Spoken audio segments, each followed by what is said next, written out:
Salut tout le monde, bienvenue sur Rhum Paradise. Cette semaine, on a un rhum canadien, on va essayer ça.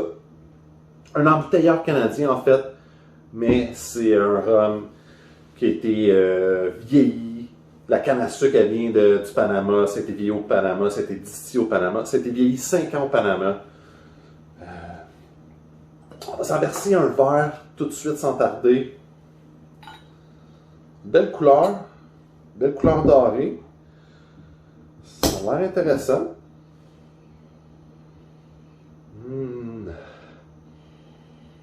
Ça sent on sent bien l'alcool, ça sent les épices.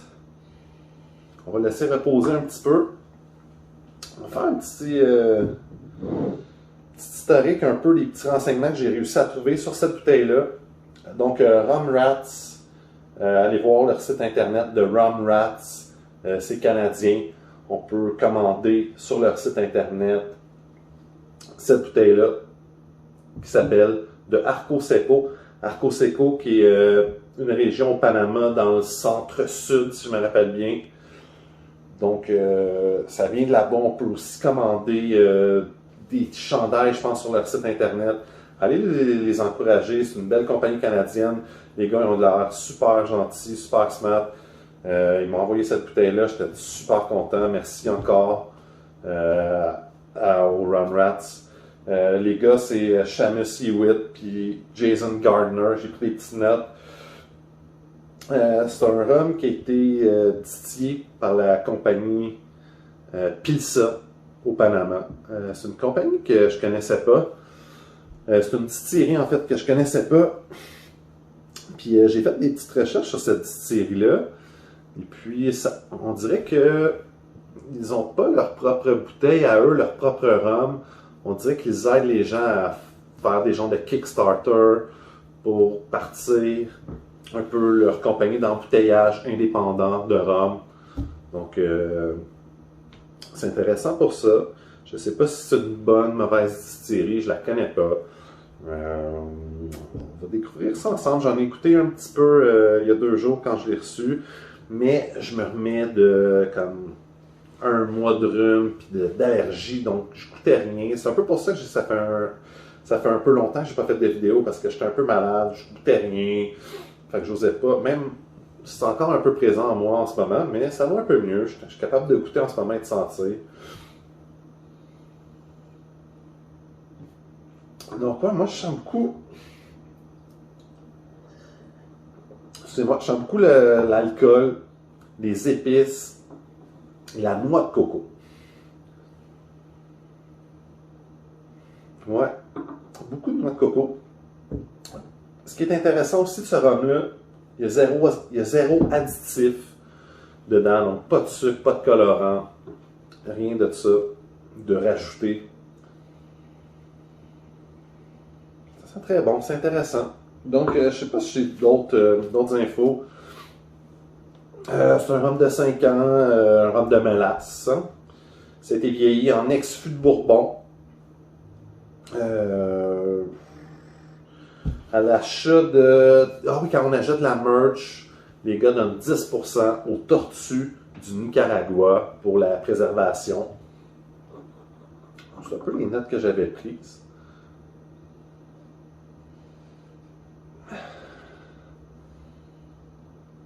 Noix de coco. Noix de coco qui ressort beaucoup. On va goûter à ça.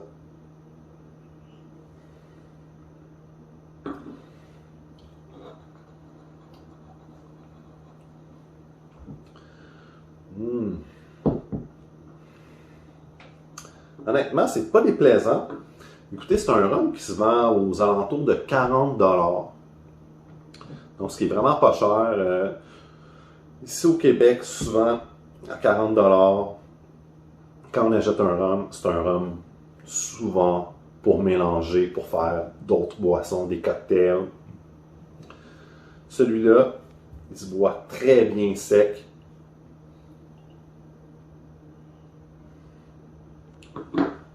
Il est très léger, je trouve. Encore une fois, c'est le nez est complémentaire avec la bouche. épices, noix de coco. Ouais, moi je goûte beaucoup la noix de coco là-dedans.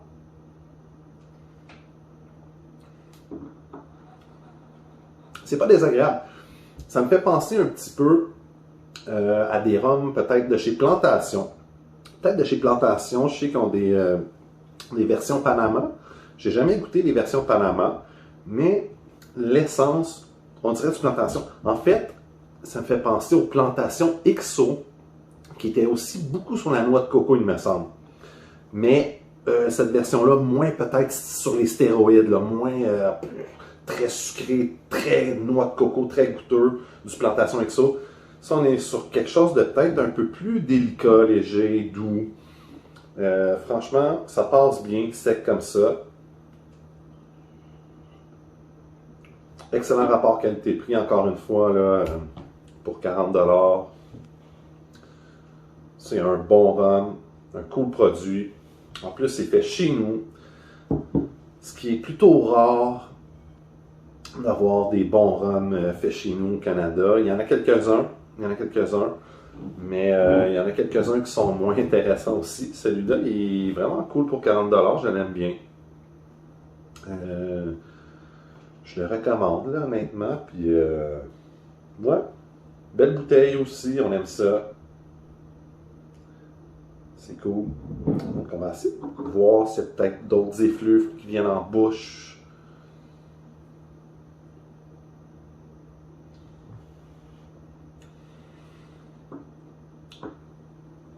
Ah, c'est fruité. C'est fruité. C'est très bon. La longueur est un peu courte.